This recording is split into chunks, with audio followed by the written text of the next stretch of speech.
रहमतुल्लाहि व बरकातुहू। मेरा नाम मोहम्मद काशिफ मोहम्मद अशफाक मनियार है। मैं नौनिहाल सेंट्रल स्कूल में 8वीं जमात में पढ़ता हूँ। मेरी जिंदगी का मकसद तेरे दीन की सरफरादी। मैं इसीलिए मुसलमान, मैं इसीलिए नमाज़ी। अजीज दोस्तों, मैं बड़ा होकर एक अच्छा और नेक इंसान बनने की कोशिश करूंगा। वालिदैन की आंखों का नूर और दिल का तारा बनूंगा और सारी इंसानियत की खिदमत करूंगा। और मैं पढ़ लिख कर एक कामयाब साइंटिस्ट बनकर दिखाऊंगा। मुझे बचपन से ही अल्हम्दुलिल्लाह मुख्तलिफ तजुर्बात करने की आदत है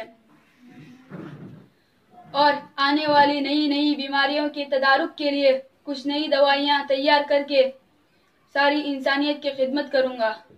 इसी के साथ मैं आलिम दीन और हाफिज कुरान बनूंगा ताकि मैं अल्लाह ताला की किताब कुरान मजीद और हदीस नबी सल्लल्लाहु अलैहि वसल्लम को जानकर कुरान और हदीस की रोशनी में साइंसी उलूम सारी इंसानियत के सामने पेश कर सकूं ताकि सारी इंसानियत का ताल्लुक अल्लाह से हो जाए। मैं अल्लाह ताला से दुआ करता हूँ कि वो मुझे एक कामयाब साइंटिस्ट साथ ही हाफिज कुरान और आलिम बाअमल बनाए और मुझे अपने मकसद में कामयाब करे। आमीन। बस मैं अपने अदाइम को पेश करके रुखसत होता हूँ। अल्लाह हाफिज। अस्सलाम।